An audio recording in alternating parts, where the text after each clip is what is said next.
Bienvenue. Ceci est une démonstration de l'application de gestion de projet en ligne LibrePlan. Nous nous sommes connectés avec un compte et la première chose que nous voyons est l'aperçu de l'entreprise. Nous avons ici une chronologie de tous les projets ouverts et un aperçu de la disponibilité de toutes les ressources de l'entreprise en ce qui concerne la façon dont elles sont affectées aux projets existants. Nous avons plusieurs perspectives pour afficher différents types d'informations et nous allons voir comment LibrePlan gère les projets, les tâches et les allocations de ressources. Nous entrons d'abord dans un projet en double-cliquant dessus ou en faisant un clic droit sur le projet. Dans ce cas, ce projet est un projet de développement web.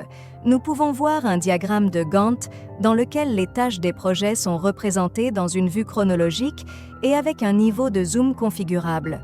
Nous pouvons également afficher la progression des tâches et en même temps le coût par tâche en utilisant le système de suivi du temps configurable. Le graphique que nous voyons ci-dessous montre le pourcentage d'utilisation globale des ressources participant au projet. Dans ce cas, nous pouvons voir à travers le code de couleur que nous avons une surcharge de ressources, car certains des travailleurs affectés participent également à d'autres projets dans la même période de temps. Cette surcharge signifie qu'ils ne pourront pas accomplir les tâches planifiées s'ils travaillent à 100% du temps configuré dans leur calendrier de ressources personnelles, en fonction de leur contrat de travail. L'une des choses intéressantes dans LibrePlan est que nous pouvons voir en temps réel comment la charge de ressources change lorsque nous déplaçons des tâches et comment les affectations de ressources que nous avons effectuées interagissent avec le graphique de charge de travail globale de l'entreprise. Cela montre en temps réel ce qui se passera lorsque nous planifierons des projets et si nous allouons nos ressources de manière efficace. Par exemple, si nous déplaçons la tâche attribuée aux travailleurs correspondant aux critères de coordination du projet, nous voyons que nous pouvons respecter nos délais en réduisant la surcharge de ressources et donc la possibilité d'ajouter des heures supplémentaires pour anticiper les écarts.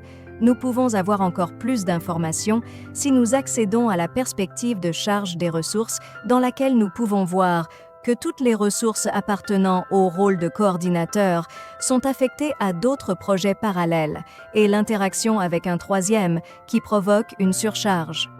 Nous pouvons revenir soit à la liste des détails des projets et nous pouvons modifier la structure de répartition du travail ou le rythme de travail sur la planification et manipuler les tâches.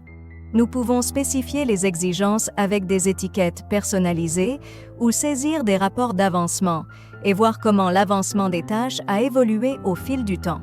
Nous pouvons également accéder à la perspective d'allocation avancée où nous pouvons ajuster le nombre exact d'heures à attribuer à chaque ressource ou rôle, en spécifiant différentes tâches et fonctions. Nous pouvons accéder à une perspective avec une simulation de Monte-Carlo qui estime la date de fin probable du projet sur la base de modèles statistiques dans le logiciel. Eh bien, c'est un aperçu rapide. En tout cas, il y a une énorme quantité de fonctionnalités à montrer, mais nous allons créer plus de vidéos et entrer plus en détail. N'oubliez pas, en tant qu'organisation, vous pouvez toujours demander un webinaire personnel où nous répondrons à toutes vos questions supplémentaires. Comme il s'agit d'un projet open source et que nous dépendons fortement des dons et des services commerciaux, si vous souhaitez nous sponsoriser, ce serait formidable. Nous faisons partie de l'organisation Open Collective et vous pouvez nous y retrouver ainsi que sur LibrePlan Dev et nos offres de services commerciaux sur libreplanentreprise.com. Merci de votre attention.